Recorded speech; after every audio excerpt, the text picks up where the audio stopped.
Hello everyone. Today our group is going to talk about food problems in developed and less developed countries, as well as the solutions to these problems. Firstly, let's talk about the food wastage in developed countries.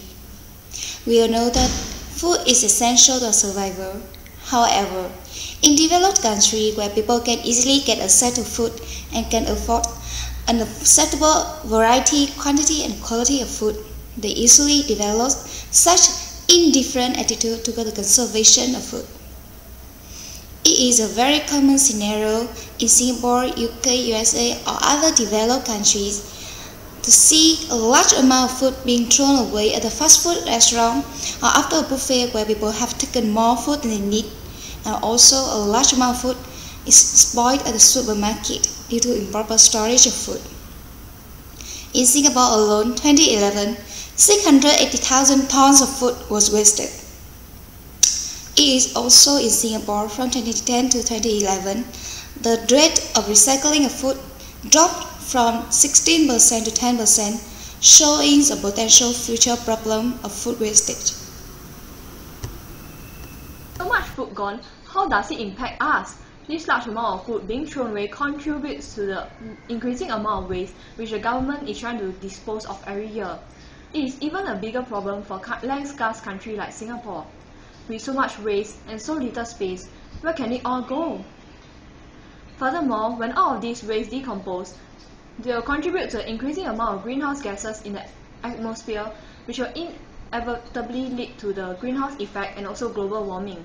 For example, in countries like Australia, the food supply chains contribute to the 23% of the greenhouse gases. Hence, food wastage inevitably impact the environment.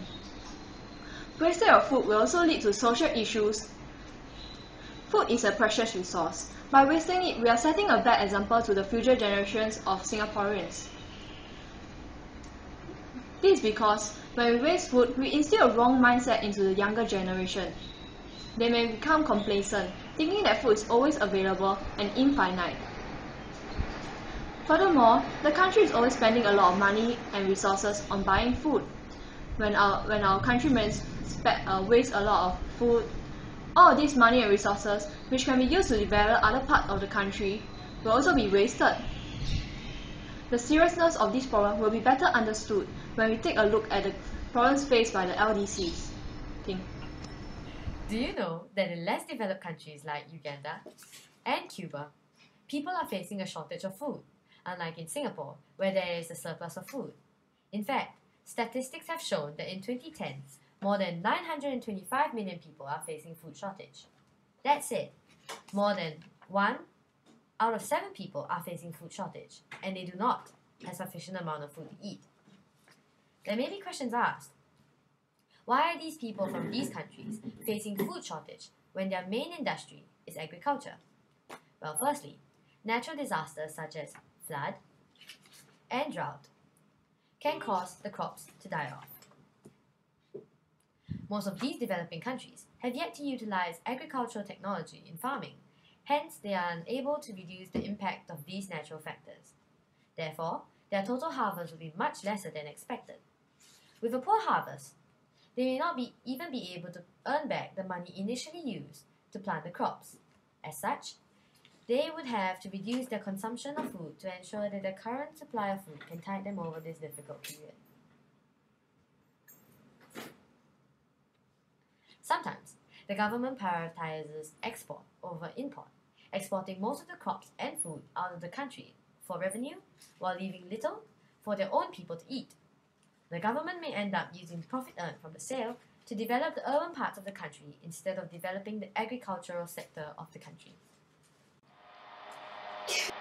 With the lack of food comes the consequences and impacts. Many of those who face a lack of food suffer from starvation and malnutrition, with the former being a more severe case. Reports have shown that 2.6 million children die from starvation annually in LDCs. Starvation occurs when people consume less than the recommended amount of calorie intake over a long period of time. Their own body end up burning muscle tissue for energy, which will inevitably cause organ damage and death. People in these countries mainly face malnutrition when they consume an uneven amount of nutrients over a period of time.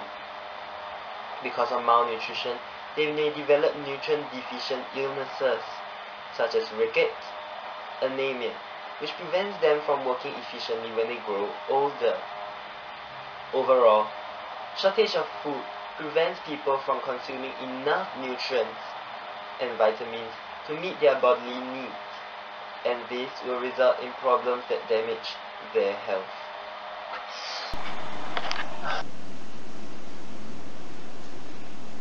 After seeing these food-related problems in both DCs and LDCs, what can we do to address the problems that each face? First to say, in DCs, everyone has to take up the responsibility and not waste any food. For example, when it comes to purchasing food or meals, we should not purchase more than what we are able to use and consume. Secondly, we can try to make use of those extra food and convert them into something useful.